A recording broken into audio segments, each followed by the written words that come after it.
হে WhatsApp link খুঁজে না ভাই সাহেব, বিশ্বকাপটা শুরু হইলে প্রত্যেকটা ম্যাচের 5 মিনিট আগে একটা বেড়াচেরা শুরু হয়ে যায়, সবার খালি একটাই গোপ, এই লিঙ্ক আছে লিঙ্ক আছে, লিঙ্ক দে লিঙ্ক দে। আমি কই কিরে কার লিঙ্ক, কিসের লিঙ্ক, আমি তো কিছু বুঝতেছি না। পরে বুঝলাম যে তারা খেলা দেখতে চাই, খেলার লিঙ্ক খুঁজতেছে।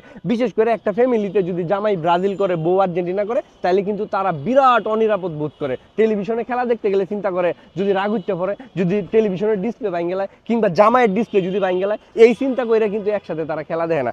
জামাই জায়গায় একটা মোবাইল লয়, বউ জায়গায় আরেকটা মোবাইল লয়, দুইজন দুই কোণা দিয়া তারা খেলাটা দেয়। তখনই তারা লিঙ্ক মিঙ্ক চায়। আমার কথা হইলো ভাই তোরা এত লিঙ্ক কি কারণে চাস? এই যে টফি আছে, আমি টফি সাবস্ক্রিপশন কিনে নিয়েছি, বিশ্বকাপ সাবস্ক্রিপশন। টফিটার ভিতরে হামাইলে মনে হয় বিশ্বকাপটা এটার ভিতরে হয়ে যাচ্ছে। দুনিয়ার সব মানুষ টফিতে দেখতেছে, তোমরা এত লিঙ্ক খুঁজো কি কারণে? লিঙ্ক খুঁজে খুঁজে গিয়ে এরা গুলিস্তানের লোকাল বাসের মধ্যে উঠতে পড়ে, উঠার পরে জায়গায় খায় জায়গায় ব্রেক, বাফারিং, হাই রে বাফারিং। মনে করেন মেসি বলটা লয়ে দৌড়টা দিছে, হঠাৎ করে আটকে গেছে, স্ট্যাচু অফ বাফারটি হয়ে গেছে মেসি। কিরে ভাই তারা কি কেউ বান মারছে? না বান মারছে না, এটা বাফারিং। এরকম করে কোনো খেলা দেখে মজা আছে? এরপরে তারা যে ক্লিকটা করে, ক্লিকটা করলেও কিন্তু অনিরাপদ। মনে করেন আপনি এক প্রাণের বন্ধু দিল লিঙ্ক, আপনি দিলেন ক্লিক, ক্লিক দেওয়ার পরে এটা কইতো না কই যাবো, আপনার জিনিসপাতি আরেক বেটার কাছে যাবো, পরে তো আরেক বিপদে পড়বেন। আমার কথা হলো ভাই তুমি ব্রাজিল করো, আর্জেন্টিনা করো, কিংবা পর্তুগাল করো, আমার কাছে লিঙ্ক মিঙ্ক চাইও না। আমি কিন্তু লিঙ্কের লোক না, লিঙ্ক আমার বিষয় না।